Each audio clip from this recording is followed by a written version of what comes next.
अस्सलाम वालेकुम एवरीवन, कैसे सब? आई होप कि सब खैरियत से होंगे। जैसे कि आप लोगों को पता है कि कराची यूनिवर्सिटी वालों ने BA part 2 and board part private वालों का रिज़ल्ट अनाउंस कर दिया है। ये ओल्ड रजिस्ट्रेशन वाले हैं, काफ़ी स्टूडेंट कंफ्यूज हो रहे थे, इसलिए मैं इनके लिए स्पेशली वीडियो बना रही हूँ कि ईडीए वालों का रिज़ल्ट नहीं आया। ईडीए का जब रिज़ल्ट आएगा तो उसमें ईडीए लिखा होगा, एसोसिएट डिग्री इन आर्ट्स लिखा होगा। अब एडीसी का आएगा तो एसोसिएट डिग्री इन कॉमर्स लिखा होगा, एडीएस का आएगा तो एसोसिएट डिग्री इन साइंस लिखा होगा। तो ये जस्ट नॉर्मल बीए का रिज़ल्ट है जिनकी डिग्री ओल्ड रजिस्ट्रेशन वाली है। आपको पता है इसी साल बीकॉम के भी मार्च में हुए थे, ठीक है, उनका रिज़ल्ट अनाउंस ऑलरेडी हो चुका है पार्ट 1 एंड पार्ट 2 वालों का। अब बीए वालों का रहता था क्योंकि बीए का मई एंड जून में हुआ था, आई थिंक, या अप्रैल या मई में हुआ था, ये थोड़े कन्फ्यूजन है, लेकिन मई में तो हुआ था, पेपर्स हुए थे बीए वालों के, ठीक है, ओल्ड रजिस्ट्रेशन वालों के जिनकी सप्ली आई भी थी उनके पेपर्स। क्योंकि आपको पता है कि बीए बीकॉम एंड बीएससी अब ख़त्म हो चुका है, ये 2 साल की जो रजिस्ट्रेशन है जिनको जो कंप्लीट हो जाएगा उसके बाद उनको डिग्री मिलेगी, ग्रेजुएशन की डिग्री मिलेगी, ये उनके पेपर्स का रिज़ल्ट आया है, ठीक है। आपके तो एडी है क्योंकि आपको तो ग्रेजुएशन की डिग्री जब मिलेगी जब आप 4 साल कंप्लीट करेंगे। जैसे बीएस पार्ट 2, जब एडीए पार्ट 2 कंप्लीट हो जाएगा तो बीएस की 3rd ईयर में एडमिशन लेंगे, 4th ईयर की देंगे, फिर आपको वो कंप्लीट करने के बाद आपको ग्रेजुएशन की डिग्री मिलेगी, ठीक है। वो 4 साल आपको कंप्लीट करने के बाद मिलेगी। लेकिन ये जो बीए का जो रिज़ल्ट आया है ये ओल्ड रजिस्ट्रेशन वालों का आया है जिनको अभी डिग्री मिल जाएगी, जिनके अभी पेपर्स क्लियर हैं पार्ट 2 वाले की। अभी जो प्राइवेट का आया है, रेगुलर का भी आ जाएगा, आज रात को आ जाए या कल आ जाए, मतलब इसी हफ्ते आ जाएगा इंशाल्लाह, ठीक है। तो अभी जो आए हैं वो जस्ट बीए वालों का आए हैं जिनकी ओल्ड रजिस्ट्रेशन है, या फिर उन्होंने अभी पार्ट 1 एंड पार्ट 2 बोथ के पेपर दिए हैं, या एक पार्ट का दिया है, या किसी की सप्ली आई है उन्होंने वो क्लियर किया है, ठीक है। अब इधर आप लोगों को पता चल रहा होगा जो फर्स्ट डिवीज़न में जो जिनकी रोल नंबर है उनकी फ़र्स्ट डिवीज़न आई है, ठीक है।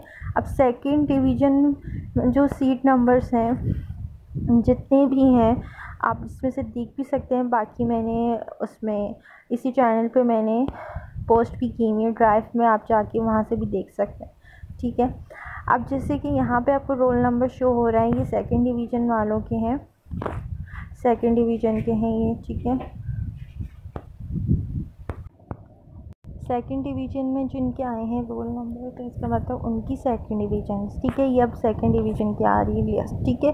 इसमें आप रोल नंबर देख सकते हैं सारे, मैं बहुत आराम से चला रही हूँ, ठीक है, ताकि आप लोग देख सकें जिन्होंने नहीं देखा, ठीक है। अब ये समझ आ गया आपको। सेकंड डिवीज़न काफ़ी स्टूडेंट्स की आई हैं इस बार, वैसे ऑलमोस्ट फर्स्ट एंड सेकंड आती है, फर्स्ट भी आती है, लेकिन सेकंड इस बार बहुत ज़्यादा लोगों की आई है। थर्ड डिवीज़न तो वैसे भी 3 जस्ट स्टूडेंट है और कोई भी नहीं। अब नीचे लिखा हुआ है कि क्लियर पार्ट 1 ओनली। इसमें काफ़ी स्टूडेंट का मसला हो रहा है कि मिस हमने तो पार्ट 1 का जस्ट पेपर दिया था, तो हमारा पार्ट 1 में रोल नंबर क्यों नहीं? तो आपने तो पेपर सप्ली का दिया था ना, आपने जस्ट एक सब्जेक्ट का दिया था, तो आपकी जब डिवीज़न में रोल नंबर आ रहा है तो यानी आपका पेपर क्लियर हो गया। आप क्योंकि आपको पता है जब पार्ट 2 में जब आप जाते हैं तो आपकी जब डिवीज़न बनती है वो पार्ट 1 एंड पार्ट 2 दोनों को मिला के उसकी डिवीज़न बनती है, ठीक है। ये तो आपको पता ही होगा, ठीक है। अगर नहीं पता तो मैं आपको बता देती हूँ। तो इसलिए जब आपका रिज़ल्ट आपको बताया जा रहा है यानी आपका डिवीज़न में आ रहा है तो यानी आपका पेपर क्लियर है, आपका पार्ट 1 एंड पार्ट 2 दोनों क्लियर हो गया है। अब इसमें पार्ट 1 में आने का मकसद ये है कि आपने अगर पार्ट 1 या पार्ट 1 एंड पार्ट 2 दोनों के पेपर दिए हैं एक साथ, या फिर आपने पार्ट 2 के ऑल पेपर या पार्ट 1 के जस्ट सप्ली 1-2 सब्जेक्ट की दी है और आपका पार्ट 1 में रोल नंबर आ रहा है, तो इसका मतलब आपका जस्ट पार्ट 1 जो आपने सप्ली दी थी वो क्लियर हो गई है, यानी आपका पार्ट 1 पूरा क्लियर है। एंड पार्ट 2 के जो आपने पेपर दिए हैं उसमें आपका पेपर रुक गया है, और कौन सा पेपर रुका है ये आपको मार्कशीट के बाद पता चली, ठीक है। मार्कशीट 20 या 25 डेज़ तक आती है, ठीक है, इतनी और ज़्यादा जल्दी नहीं आती, आ भी सकती है, लेकिन ज़्यादातर 20 या 25 डेज़ लगते हैं। ठीक है, अब यहाँ पे जो है पार्ट 1 वालों का क्लियर हो गया। अब पार्ट 2 वालों का भी सेम वैसा ही है। अगर उन्होंने पार्ट 1 एंड पार्ट 2 दोनों के एक साथ पेपर दिए हैं, या फिर पार्ट 1 के पेपर्स दिए हैं और पार्ट 1 की सप्ली दी है और पार्ट 2 के ऑल पेपर्स दिए हैं, तो अगर पार्ट 2 ओनली में अगर आपका क्लियर आया है, रोल नंबर लिस्ट में अगर आया है रोल नंबर, तो इसका मतलब आपका पार्ट 2 के जो ऑल सब्जेक्ट जो आपने दिए थे वो क्लियर है। ठीक है, आपने जो पार्ट 1 दिए थे वो क्लियर नहीं है, उसका आपका पेपर रुक गया है। जो भी दिए थे, 1 दिए थे, 2 दिए थे या सारे दिए थे, उनमें से आपका पेपर रुक गया। वो कौन सा रुका है वो भी आपको मार्कशीट में ही पता चलेगा। ठीक है, तो ये थी बात सारी। ठीक है, अब ये जो फॉर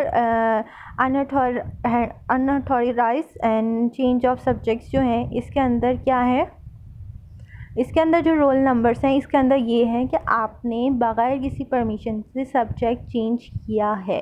ठीक है, अब फॉर्म जैसे आप रजिस्ट्रेशन करवाते हैं, तो रजिस्ट्रेशन में क्या होता है, आपने जो सब्जेक्ट चूज़ कर लिया वही आपका पार्ट 1 में ऑप्शनल सब्जेक्ट रहता है, वही पार्ट 2 में रहता है। आप अपनी मर्ज़ी से वो सब्जेक्ट चेंज नहीं कर सकते। अगर आप सब्जेक्ट चेंज करते हैं तो उसके लिए आपको सब्जेक्ट चेंज की फॉर्म फिल करना होता है, उसकी फ़ीस पे करनी होती है। एक सब्जेक्ट चेंज करने की 1500 चार्जेस होते हैं।